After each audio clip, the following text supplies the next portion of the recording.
Hi, everyone.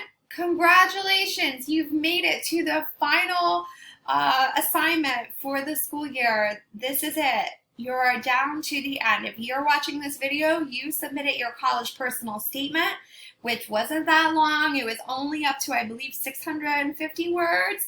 And you had prepared for that through the other assignments during this unit. So, you should be in a really good place for the school year if you are not behind and in danger of failing.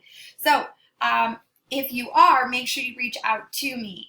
So today I'm going to model for you how to do your college pitch. I'm going to kind of run through it live for the first time for you. You should practice this a couple of times to make sure you feel comfortable, but it will at least give you an idea of what I expect from you.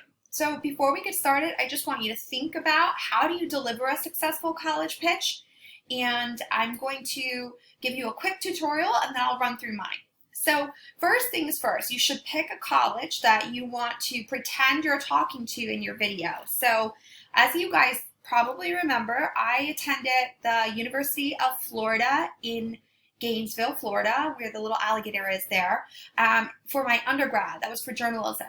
And then I also attended Pace University in Manhattan for my master's degree. But for the sake of my pitch, I'm going to pretend I'm in high school. Everything that happened to me, but I'm pitching to St. John's University in New York College. And I've just sort of popped in some fake evidence, some fake research about the school. It may or may not be totally accurate, but just to give you an idea of how to do this. So there's really a couple of things to know. When you give a speech, you really have to make it clear what you're going to talk about so that your audience never feels lost. If I was in the classroom when I deliver a speech, the introduction is similar to an essay. You want to start with a hook, and then you want to link what you say in your hook to what you're going to talk about in your speech. So you kind of want to connect them together. And then you want to directly explain what they're going to hear. And that's sort of like your claim statement. Okay, so what? Why are you here today? And then you want to preview the 3 major points that you are going to cover. Any good speechwriter always, if you listen to them, they always usually have 3 big points. So for the case of this Flipgrid video, I suggest one of your big points is where you talk about the event. That's your anecdote in your life that impacted you. Then you talk about the impact it had on you, and then you talk about why you're a perfect fit for the college you're talking to, and then you sum it up.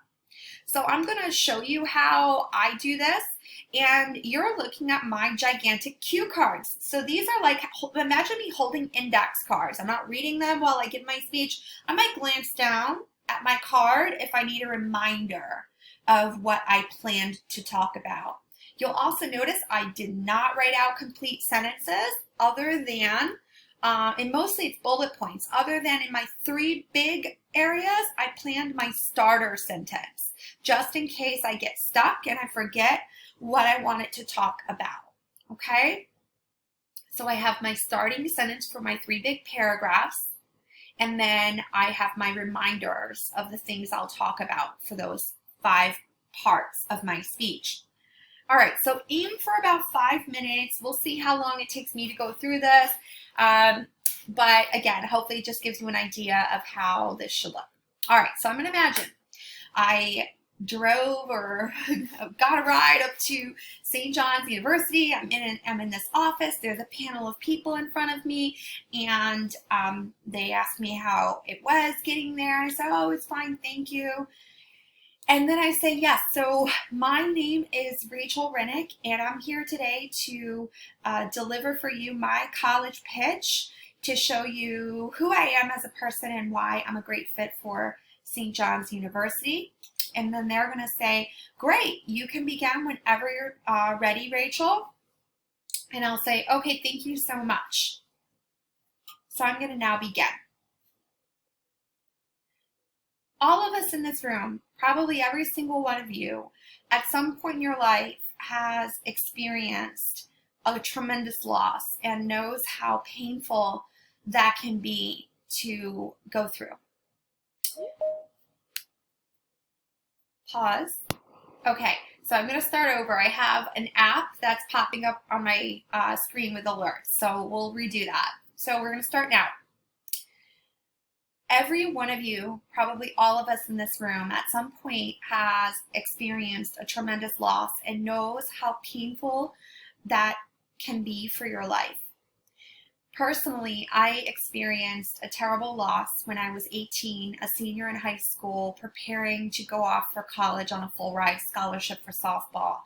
And this terrible tragedy had a tremendous impact on me negatively, and then ultimately turned into a positive experience, preparing me for this moment now to be here in front of you at St. John's.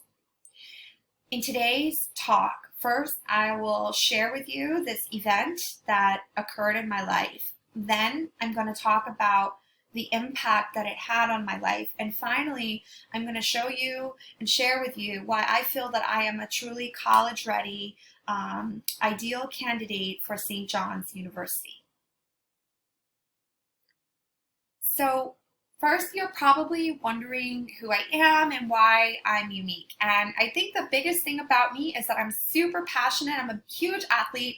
I grew up playing sports on the street with the local neighborhood boys ever since I was a little girl. So I was this little tomboy, always playing with the boys, always playing baseball. And we would play with tennis ball. We'd actually play pay games. So it was really intense. And from that, it led me to join softball teams. And then I was on travel teams. And finally, I was a captain of my high school softball team for 2 years. So softball was my life. And that's what's really important in this story, because it was that last game. It was that last day of my softball career, the moment I had prepared for my whole life, where from that point on, I was going to move on to pitch for a college and go on a full ride scholarship, which was all lined up. And so there I was on the field, my senior night, pitching the game. And on senior night, all of your friends and family, they all come out. There's balloons and roses and cupcakes. We have this huge party afterward. And I had a sense, as happy as I was on the mound, that something wasn't right when I looked over and saw my best friend Chrissy and my boyfriend Adrian. And I just noticed that there was something off, but I wasn't really sure. And so it was after the game ended and we won. I pitched my last strikeout, and I remember being there eating a cupcake and everyone celebrating and cheering. And my best friend looked at me in the eyes and she said these words that I will never forget. She said, "Rachel, Jason's gone forever and he's never coming back. He shot himself. Jason's dead." And those words forever changed me. Jason was someone I was really close to my whole life. He was like my best male friend. I had spent a lot of time with him prior to this, and I had no idea that this was even a thought anywhere in his mind. He left no note, and so I went through horrible, tremendous grief. I blamed myself, and even today it's a struggle not to take yourself to that dark place. But I made lots of bad choices initially. Most of my year of being 18 and 19, that period after his death, are a blur. I think blacked out a lot of it. It's very hazy. I made a lot of bad choices. I was angry. I got into alcohol, and I was on a path where I'm really blessed that some terrible thing didn't happen to me. So not only was I sort of tumbling out of control in my own life, I dropped my softball scholarship. I also lost my best friend Chrissy because she too was having a really hard time with her grief. She was also very close to him, and the three of us were like always together. So she got into some hardcore drugs, and it just became so difficult and painful for us to even have a relationship anymore too. And so I lost her as well. And so there I was in this terrible moment of my life, and I had a dream. This dream is what changed me forever. In this dream, it was so real. It was like a vision. I've always believed it was real. It was vivid and clear as day. There was bright light everywhere that didn't hurt your eyes. And Jason was standing in front of me, and he was smiling. And he said, "Rachel, I'm okay. I'm okay." And my eyes popped open right then, and I had this immense joy come over me. And that is what changed my life. It made me, from that moment, realize I did not want to live like that anymore, and that I wanted to actually live. Unlike Jason, I was going to go on, and Jason could live through me, and I could do positive things and find myself again. And I did. So from that point on, I did a lot of really positive things on the college campus I did attend for those first 2 years. And so now that brings me here to St. John's University, and why I'm now a perfect fit to transfer to your 4-year school. So some of the things that I noticed about St. John's connect with my personality. First of all, I saw that you have 25,000 students on campus or more, which is a big environment, and it's ideal for my personality. I want to be around people. I've developed my love of writing through what happened to me, and I want to be able to use my voice to help others as a writer. And so I feel like being on a large campus and around a lot of people is going to give me an opportunity to change lives. Secondly, I saw that last year you guys hosted the PSAL softball championship, and as you know, softball is my life. And so for you to be the one university out of all these schools in New York that hosted the high school championship, it just shows me that we're very aligned in our vision, that we both have a passion for the sport. And finally, as I want to be a writer and eventually work for the New York Times, your amazing journalism program is totally ideal for me. I saw that you're actually ranked very high up in the country, and you're one of the top universities.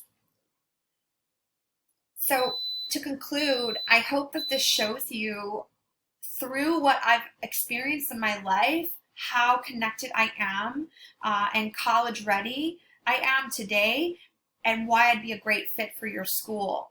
Not only did I talk about my loss of my friend Jason to suicide, but I also talked about how it impacted my life, and then how it changed me and prepared me for my future, and hopefully for this moment here with you.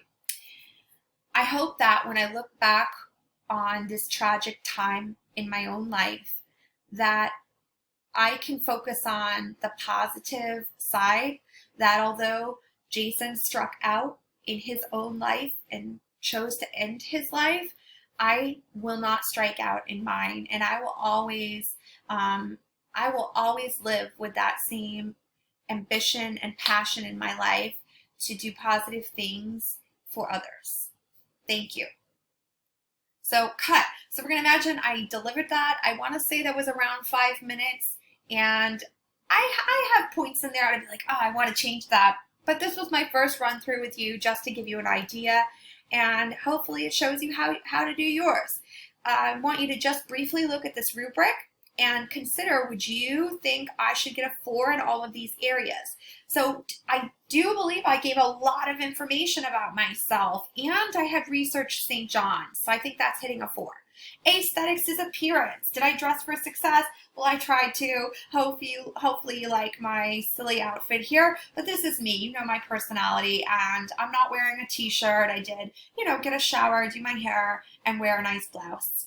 So I would give you guys a high score if it just looks like you've tried to appear nicely.